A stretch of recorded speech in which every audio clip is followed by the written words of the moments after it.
Some people can stand there at the foot of the mountain and look up and see the top, and they can explain to you specifically, okay, that's where I want to get. I want to get to the top. But then you have other people, and I tend to fall in this category. Yeah, I can't see the top, but I can see just below the clouds.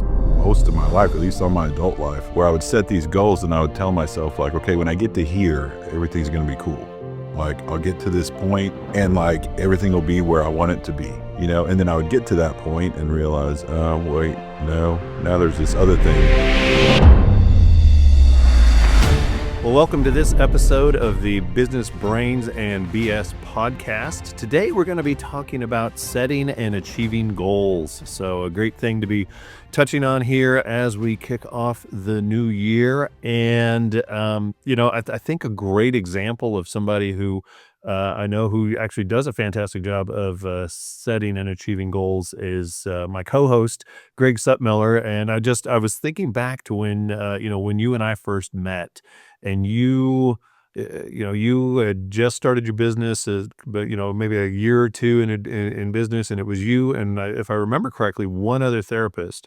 And you've now grown that to two, soon to be, I think, 3 locations and something like 14 or 17 therapists. Am I even remotely close on any of this? You are. When you said the thing about someone who sets goals or whatever, I was like, I hope he's not talking about me. And then you kept talking. I was like, no, yeah, he's definitely not talking about me. And I was waiting to hear, like, I don't know, some well-known businessman or something. And then you said me, and I was like, oh, maybe a little bit of an over exaggeration there. No, but yeah, you're. Oh, take the credit when it's given. Yeah, right? you're. But now you're right. I think when you and I started working together, I had been in business about a year, and I had one other therapist, and currently, I'd have to stop and count, but I want to say 17, I think, is the number of therapists we're at. So yeah, so it's going.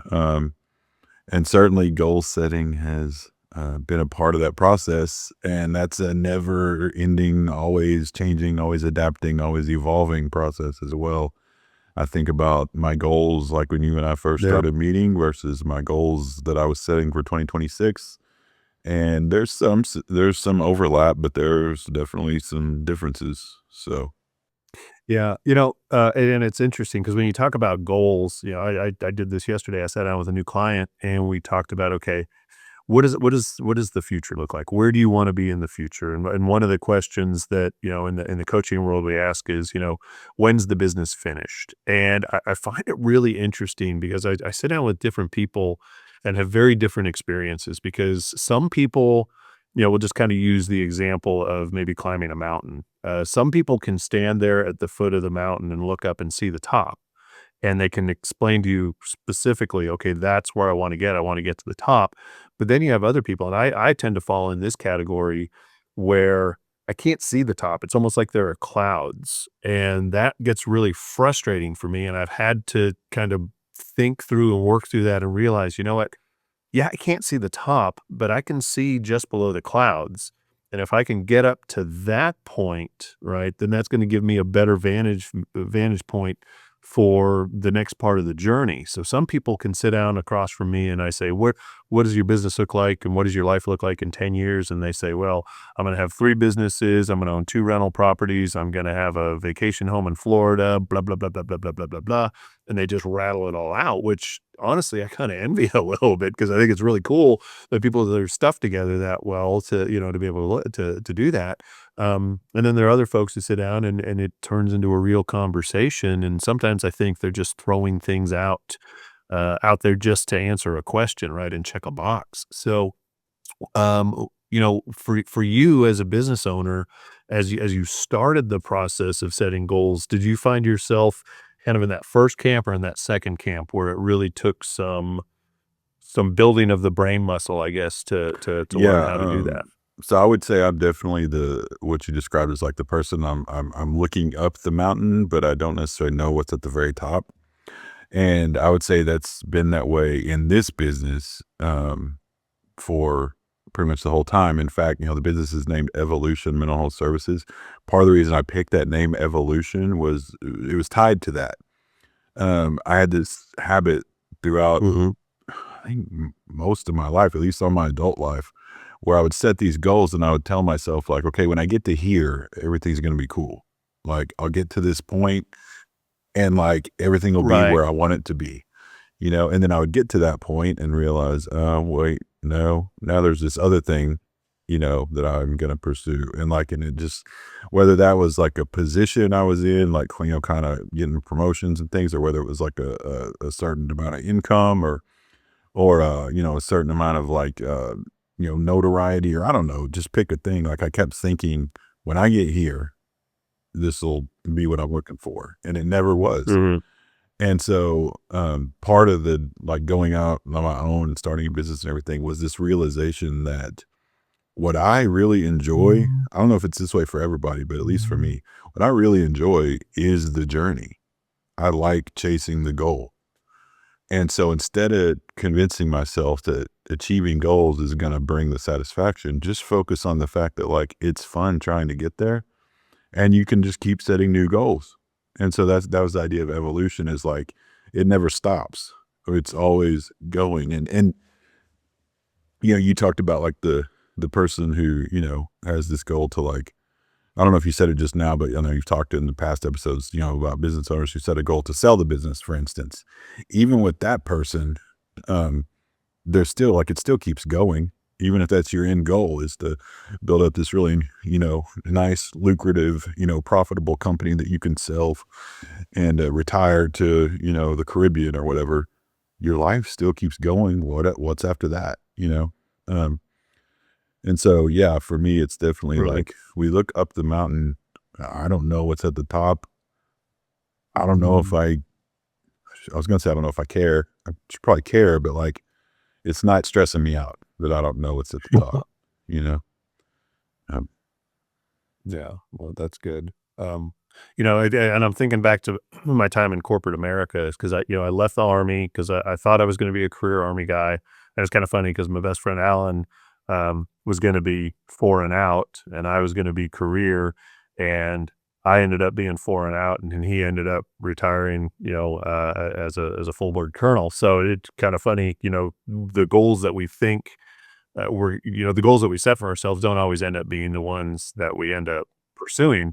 So I got out, I went to work in corporate America. And it's funny because initially I thought, I don't ever want to be responsible for anyone again, right? Coming out of the army, dealing with soldiers, it's like, okay, you know what? I'm just going to worry about Eric. And I did that for about 2 years and then got the itch that it was time to, start getting promoted. So then I started looking at, okay, what is my career going to look like on this corporate ladder? And the ultimate goal was to get to district sales manager. So I got there in a very roundabout way. Um, and then when I got there, I didn't want to go any further. And the interesting thing that happened with me is that at that point, I stopped setting goals. I truly did say, I'm here. There's really nothing else that I want to do, and I didn't realize it at the time, but it slowly started pulling me backwards. It slowly started to impact my, um, kind of my mental state. I didn't realize how miserable I had become, and now that I've been able to step away from that and re-engage in something different and having goals and working on I had even really stopped working on myself. And I think that's a big part of the value of goals, is that in order to achieve a goal, you normally have to work on something with yourself, right? Whether it's putting in the extra effort at the gym or putting in the extra effort, learning things or whatever it might be, meeting people. And I'd gotten to a point where I hadn't even really continued to sharpen the saw, right? And there's that saying that you're either green or growing, or you're red and rotting. And I had allowed myself to get red and rotting. So I think a lot of times, and I'd be interested in your thought on this from people who aren't happy with their life. How often does it tie into the fact that they're not doing anything to better themselves or their situation, and then they're not working toward that anything? definitely is a factor sometimes. Everyone's different. Um, but yeah, I see that sometimes. I'll use the analogy, so I'm in the mental health world. That's what we work on. And, I'll make the analogy, like I'll compare it to like your physical health, and I'll say, I think I've even said it before on this podcast. Um, if we're talking and I set some kind of physical goal, like let's say I'm like, okay, I want to be able to bench press 400 pounds, you know, and I don't regularly work out. I don't bench press, but that seems like a cool goal. I know somebody maybe who can bench press that much, and that's impressive or whatever. So I set that goal. You and I both know that I'm not bench pressing 400 pounds tomorrow. We know that it's going Right. to take me a while to get there. We're going to figure out where I got to start. And then we're going to add, maybe, I don't know, 5 pounds every couple weeks, or whatever is reasonable, Someday, maybe I get to 400 pounds of bench. Maybe I don't, because it's just not in my DNA. I'm not built that way or whatever, but I can still get a lot stronger. Anyway, we understand that that's a Mhm. process, right? And that it takes effort. It takes me learning things. It takes me eating the right foods. It takes me all kinds of stuff. The same is true for like our mental well-being. If a person is struggling with, depression or stress, anxiety, whatever, that change to like what you think is like your ideal, mental, emotional health is not going to happen overnight, and it's not going to happen without effort. Just like I have to lay down on the bench and pick up the weight. Um, I always think I've quoted this. I've used this quote with clients, even though I'm not in the bodybuilding world. It's a bodybuilding quote that I heard. I hope I'm getting it right. I'm drawing a blank on the guy's name. It's like this world champion, like Mr. Olympian type bodybuilder. Well, then you just pretend it's Arnold Schwarzenegger and do the quote I'm in an not doing the accent. Arnold accent. It wasn't Arnold Schwarzenegger. But whoever it was, forgive me for not remembering the person, but the quote was, everybody wants to be a bodybuilder, but don't nobody want to lift any heavy ass weight. And I was like, that is, man, Yeah. that's so true. That comes into so many aspects of life. And so, yeah, if you want to work on your mental health, you got to lift the mental weight, and whether it's personal goals, business goals, whatever, to your point, if you stop working on things, if you stop working on yourself, you are going to go backwards. If that bodybuilder stops working out, he's not going to keep going to those competitions. It's not like the muscle stays, it's going to shrink. That's a great Um, point. and something that I've heard you ask this a bunch of times. I think it's a really good question to ask when you're talking to people about setting goals.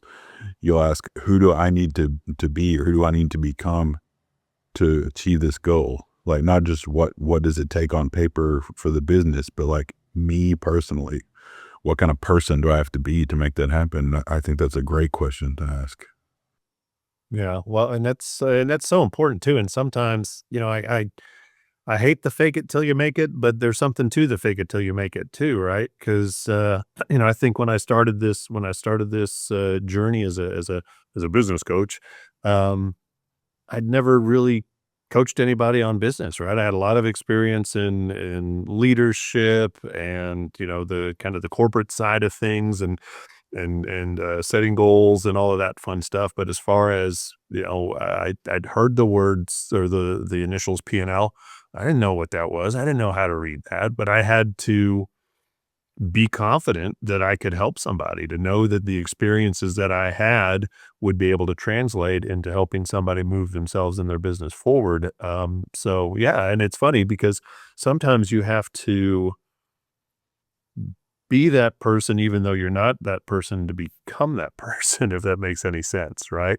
It's kinda like the affirmations when we tell ourselves, "I am confident," or "I am blessed," or whatever it is. It's that setting the reticular activating system in our brain to say, "Okay, this is what I'm gonna set the compass toward, and this is what I'm gonna work Yeah, and toward."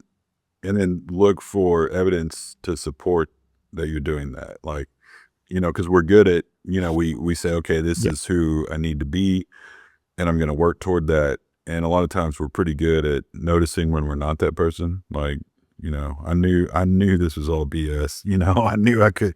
Um, but it's every bit as important, more important, in fact, to look for the evidence that says you are that person.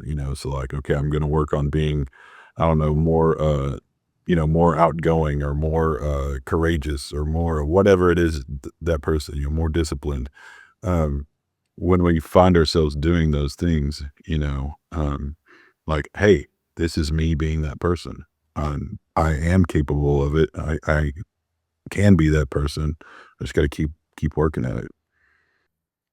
Yeah. So people may be wondering why I just started to laugh a little bit. I had my foot against the leg of the chair and my foot slid down and it made a farting sound. And I didn't know if it came across the microphone or not. And I thought, here I am smiling with a weird sound behind me. So I promise everybody, I'm okay. So anyway, swinging back to what you were saying there, and looking for the kind of the reinforcing uh, activities or components that can say, yeah, I really am this person. Um, I remember starting kind of with affirmations and telling myself something, and it was like, no, you're not. Right. I had that negative self-talk in the back of my brain. So, as I'm working toward a goal, I've got to believe that I can achieve it. Right. So it goes to you and I've talked about this before, and any business coach out there will talk about SMART goals, right? Specific, measurable, achievable or action oriented. If you have a team, it could also be assignable. So the R is relevant or realistic, and then T is time bound. And I think the A and the R are really, really important, right? Is it something that's achievable and is it realistic? Because going back to your bench press um, example, is it achievable? Absolutely. Other people have done it, but is it something that's achievable for me at this particular moment in my life? Again, is it realistic? Yes, other people have done it, but is it something that I can do now? And I think it's interesting that a lot of times for us to decide what we want, really kind of do it through a series of narrowing it down and identifying what we don't want, right? It's kind of like a process of elimination. Well, I don't want to be 700 pounds and, b- living in a hospital bed or whatever it is, or whatever it might be. When you go to the restaurant, you look at the menu, a lot of times, unless you absolutely are like, I'm here for the cheeseburger, you start to look at it and say, well, I don't want that. I don't want that. I don't like pickles, whatever it is. So I think that it's really, really interesting as you're going through the goal setting process to look at, okay, what are the things I don't want? And will that help me figure out what I do Yeah, I want? think that can be helpful for sure. Knowing for sure what you don't want, like for me, um, going from where I was at to starting my own business, um, I knew one thing I did not want was to have to work 7 days a week. Like I got to have at least a day where I don't do Yeah. anything work related. Um, so yeah, knowing what you don't want can be helpful. I think it's probably though more powerful to think about what you do want. Um, there's this analogy I Hmm. like to use that I heard someone say one time. The dude said it's hard to eat Cheetos on a treadmill. And what he meant by that is he was like, let's say you gotta have this goal of losing weight. He said if you just sit on the couch and tell yourself don't eat Cheetos, don't eat Cheetos, don't eat Cheetos, eventually you're gonna eat some Cheetos, you know? But if you focus on I'm gonna get up and get on the treadmill and get moving, then that's gonna be your focus and you're not gonna be eating Cheetos just by default, because you're focused on something else. And his point was like, focus on the things, Right. the positive things, the things that you want. And then by default, the negatives will start to fall away. Um, and I do find that to Yeah. be really helpful. So like when it comes to goal setting, yeah, it is good if there's like, I know for sure I don't want this, then yeah, let's figure out how to not make how to make that not happen.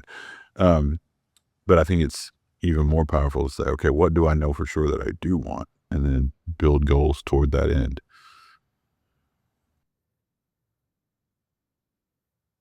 Yeah, I think it's the concept of willpower versus want power, right? Because willpower to me kind of conveys some type of a struggle, right? Some type of a another force that's pushing against me that I have to fight in order to be successful. So it's almost like I'm being pushed, right? Versus want power, like you're talking about. What is it that I want? And if I can put that in front of me, um, it's almost like a magnet, right? The want kind of pulls you to. Will is more of a I gotta push through this.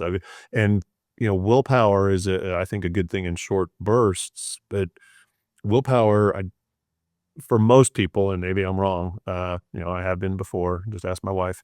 I think willpower can only sustain you for so long, right? And then ultimately you end up, you know, taking a step backwards, missing, failing, falling backward.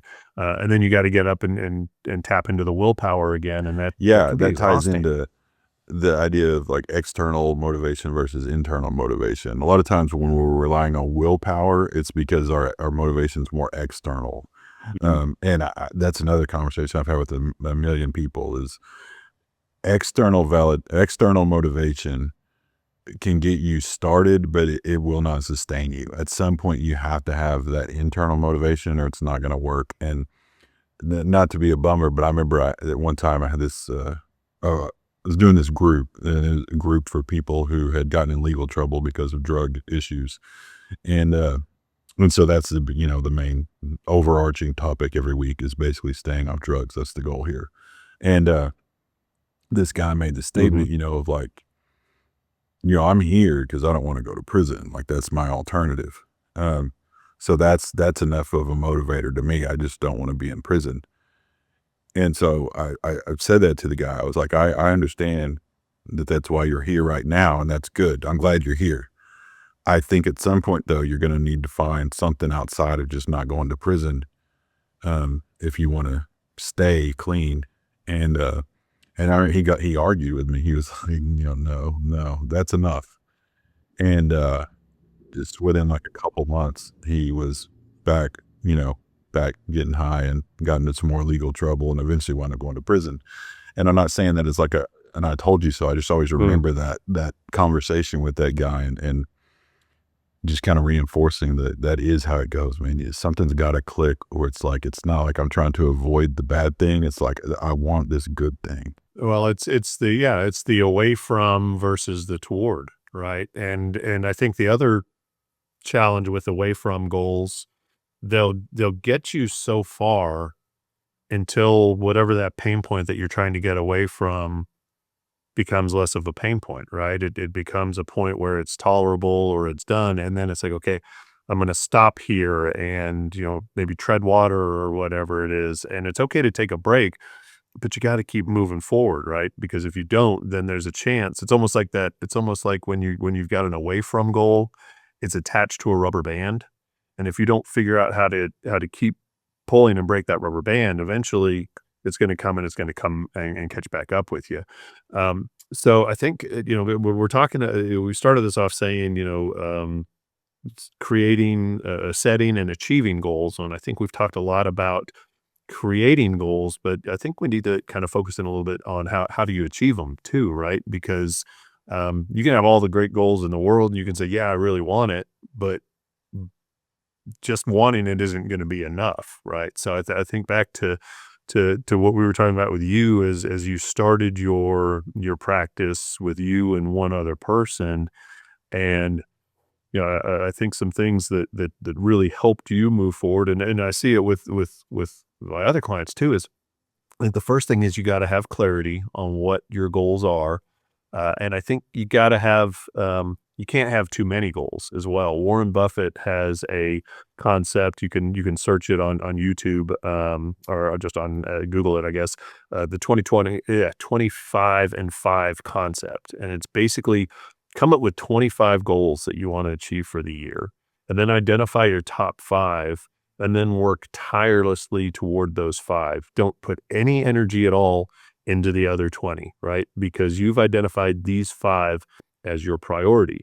And I think that's one of the things that people do, business owners especially, is they set goals, but they set too many of them and they can't keep up with them. And come around to March and, they've fallen back into their old habits. And now it's, well, okay, I guess I'm just going to have to wait until next year to start over again. So I think having clarity on your goals and having a limited number of goals is really important. Then you got to have the plan, right? What is it I'm going to do in order to achieve these goals?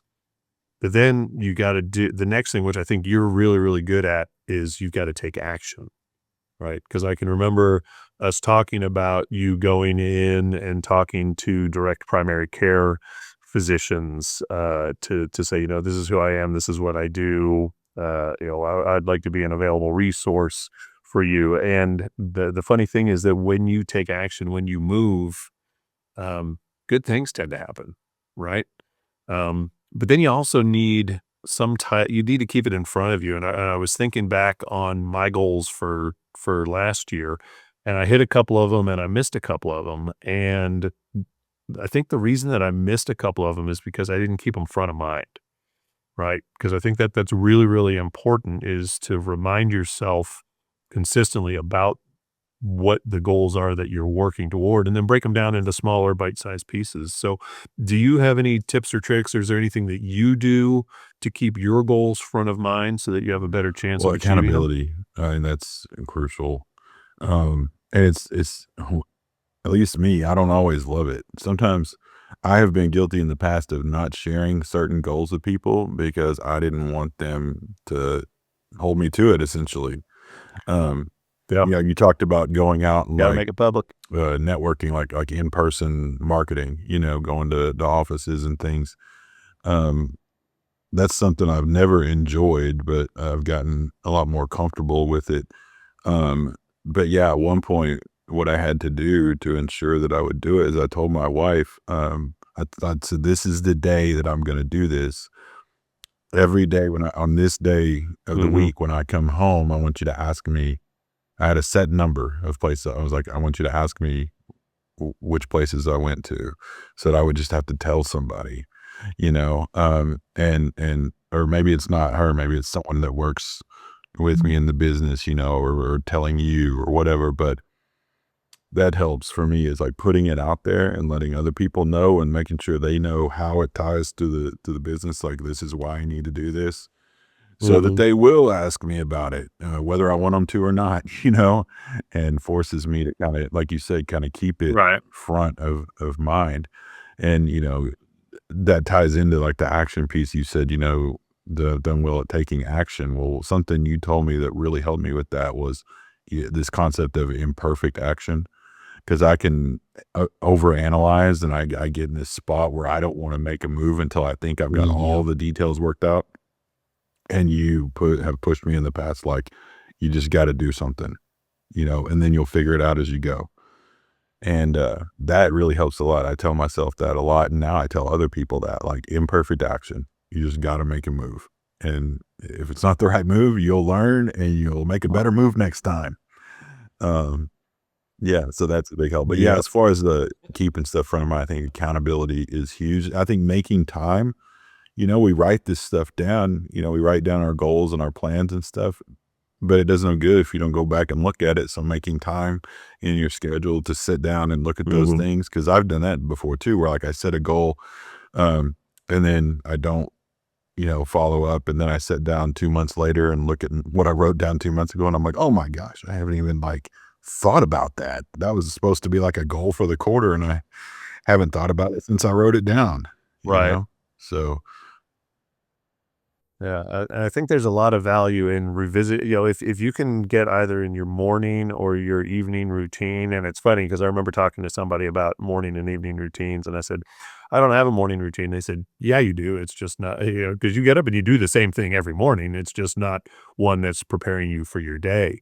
But if you can get up 5, 10 minutes earlier and take some quality alone time and just sit down there and reflect on your goals, maybe write them down in a journal or whatever it is, and to that point, keep them front of mind, top of mind, you can have a much better opportunity and a much better chance of achieving them if you're looking at them and refreshing yeah, them constantly. yeah. And I like how you said refreshing them, like, I think you could say updating, you know, editing even, like, because yeah, sometimes you look at it and you're like, okay, Mhm. yeah, I get it. That made sense the day I wrote it down, but three things have happened since then. And so the spirit of the idea here is good, but I need to do some tweaking, if I want this to really work. Um, or you start down that road and realize, oh, never mind, Yeah. this was not a smart move, and then it's not a goal. Um, but yeah, being able to be wonder. Yeah. It's funny. You give me a bit of a flashback to, I was working with a client, and they had talked about expanding. And then at one point we're talking, and they said, I'm not sure that I really want that as a goal anymore. And the question I asked back was, is it because it's something you truly don't want? Or is it because you've realized how hard it's going to be to do? And they said, I don't like that question. Fast forward a couple of years, they're in multiple states, multiple locations, and, you know, reevaluated, decided, yeah, this is the direction that they wanted to go. So, but I think you're right. I think it is important to look at them and say, okay, when we started this thing, this is what we thought we wanted, but is it really what we want? Because life experiences, all of those different things can definitely cause us to change our goals. And I think that's the value of short term goals, right? Is because it allows us to keep moving forward, but also allows us to change maybe our direction a little Yeah, bit if we need yeah, to. and, yeah, it also makes you think about the difference between, like, kinda the real big picture goals versus, like, the kinda second level goals that tie to that. Um, it's something you said Hmm. that really resonated with me was, when you got out of the Army, you were tired of dealing with people, you didn't wanna manage people anymore. I had the same experience. I went from, being in a place where I managed quite a few people and then went to being a solo, just me, and man, there was an element of like freedom, and I was like, "Phew, this is nice." And for a little while, I was just really enjoying that, just being me. But just part of my personality, like I said, I need that like kind of that next thing, and you can only go so far by yourself. And so, um, like expansion initially wasn't a huge part of the goal, but it quickly became, because that just ties into who I am, like, as a person, kinda how I'm wired, and then that has become, like, that's a big picture goal. What that looks like year to year, quarter to quarter, that can change, but, I was talking to an employee recently kind of about this idea. I was like, I can be okay with the concept of, like, not adding anything new right now because we gotta shore up, like, what we've got, work on what we've got. But, there is Hmm. in no way, like, there's nothing in me that can commit to nothing new ever again. That's misery to me, you know? Right. Yeah. Yeah, no, that's fair. Yeah. So I think if I was going to put a kind of a bow on all of this, I think that I would say, if you take nothing else away from this episode, it's get clear on your goals. Don't have too many of them. Put a plan in place. Take action on the plan, and make sure that you've got accountability, somebody or something that's holding you accountable to doing the things you said you're going to do, so you can achieve those goals that you want to achieve. So, with that being said, that brings us to the end of this episode of the Business Brains and BS podcast. Thank you guys so much for joining us. If you are watching us on YouTube, go ahead and hit that subscribe button if you would. And if you're listening to us on Spotify or Apple, like, follow, share, give us a rating, and please share us with your friends. We love this community. We want to see it continue to grow. So, until next time. Stay classy, Green Country. We'll see you then.